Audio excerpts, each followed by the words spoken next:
I kind of think this nigga's tripping because it's like nigga, did you listen to the Carter Three? Did you listen to 500 Degrees, nigga?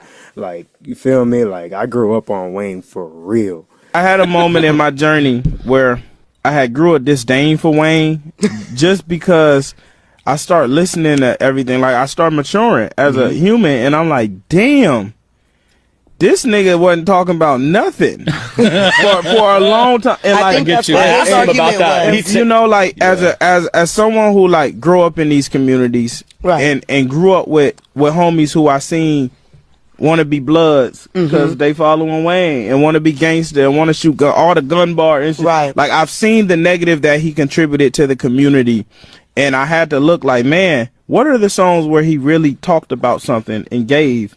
And out of 1,000-song catalog, you know, it's minute on this end. A lot of his music was more turn party music, yeah, but his albums, he was a lot more serious in them. His mixtapes, obviously, like No Ceiling, Sorry for the Wait, things like those, he's gonna be just freestyling off the dome. But there were moments where he was actually saying some real shit. There's albums you can go back to in the Carter where he's talking about his daughter, raising his daughter, and all the trials and tribulations he's going through with that as well. You know what I mean? Things like that. Like I've heard a lot of things the way he's freestyled before.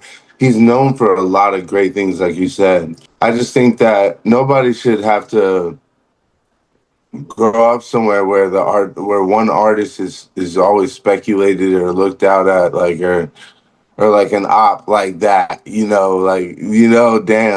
But at the same time, it is what it is because people are gonna be how they're gonna be. They're gonna only gonna listen to what they're gonna listen to.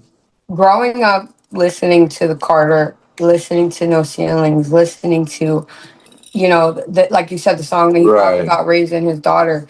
I was like 18, 19 years old raising my first kid. So this played constantly in my house. And you got to understand that all of his lyrics almost have multiple meanings. And if you can't think outside the box, you're not going to catch it.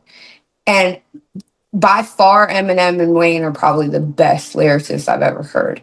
And when recently that shit happened to Lil Wayne, Eminem is basically out for war.